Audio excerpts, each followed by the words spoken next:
అందరికీ నమస్కారం. AP Chandrababu NDA కూటమి ప్రభుత్వము 2 రోజుల కిందట బడ్జెట్ ప్రవేశపెట్టింది అసెంబ్లీలో. బడ్జెట్‌లోని విషయాలు మనం తెలుసుకుందాము.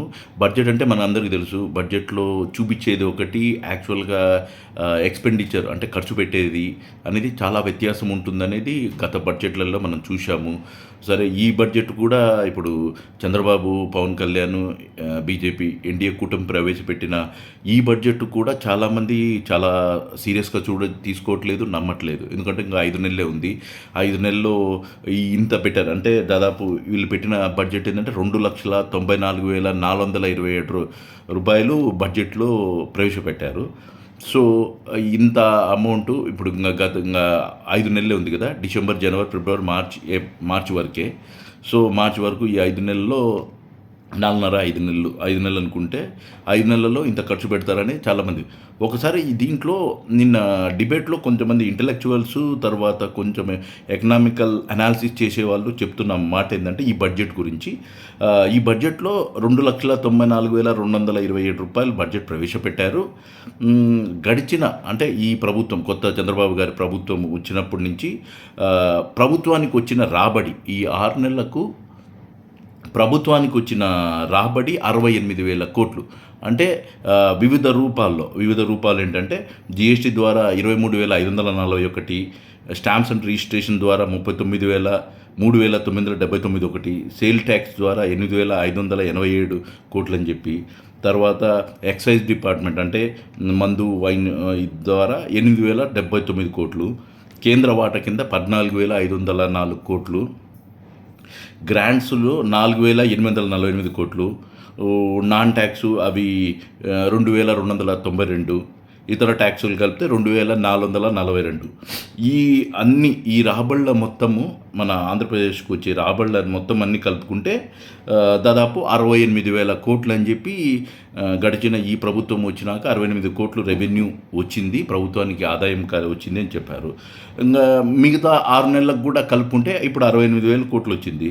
ఇంకొక 68 కోట్లు కలుపుకున్నా కానీ లేదు, ఇంకొంచెం ఇంకా ఇంక్రీజ్. ఎందుకంటే ఇప్పుడు ఎలక్ట్రిసిటీ పవర్ బిల్స్, విద్యుత్ ఛార్జీలు పెంచారు కదా! ఒకసారి 6,000 కోట్లు, ఒకసారి 11,000 కోట్లు, ఈ 2 పెంచారు కాబట్టి ఇంకా ఆదాయం పెరగచ్చు. 80,000 కోట్లు అనుకుంటే గడిచిన 68,000 కోట్లు, తర్వాత 80,000 కోట్లు, ఈ 2 కలుపుకొని తర్వాత దీంతో పాటి వీళ్ళు అప్పులు చేస్తున్నా అంటున్నారు. ఈ ఎంటైర్ ఇయర్‌లో 91,490 కోట్లు అప్పులు. 91,400 కోట్లు అప్పులు కలుపుకుంటే 2,40,40,409 అది యాక్చువల్ ఫిగర్ బడ్జెట్‌లో ప్రవేశం. కానీ వీళ్ళు చూపించింది 2,94,427 అంటే ఇంచుమించు 50,000 కోట్లు గ్యాప్ ఉంది.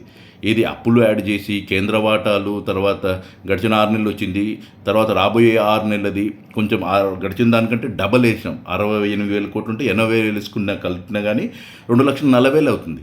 కానీ వీళ్ళు చూపించింది 2,94,000, 50,000 కోట్లు గ్యాప్ ఎందుకు అనేది వివరలేదు.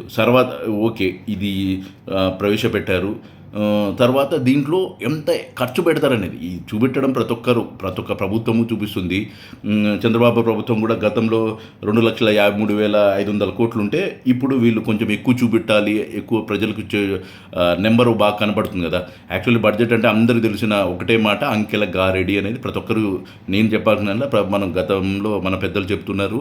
అనేక మంది ఎకనామికల్ అనాలిసిస్ వాళ్ళు ఇంటలెక్చువల్స్ కూడా చెప్పేది అంకెల గారెడి తప్ప వీళ్ళు చూపించేది ఒక నెంబర్ చూపిస్తారు, కానీ ఖర్చు పెట్టేది అంత ఖర్చు పెట్టారు అనేది యాక్చువల్గా మనం బడ్జెట్ గురించి. అందుకోసమే చాలామంది బడ్జెట్ని అంత సీరియస్ తీసుకోరు.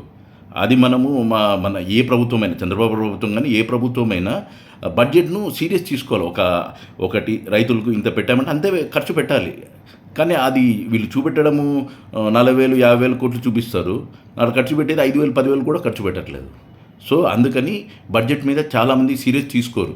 కానీ బడ్జెట్ అనేది చాలా ఇంపార్టెంట్. ప్రతి ఒక్క సిటిజన్ ఆఫ్ ఆంధ్రప్రదేశ్ కానీ, ఇండియన్ కానీ బడ్జెట్ అది కేంద్ర ప్రభుత్వ బడ్జెట్ అయినా, ఏపీ బడ్జెట్‌నైనా ఒకసారి మనం చూసుకోవాలి. ఎంత రాబడి వస్తుంది? ఎంత ఖర్చులున్నాయి?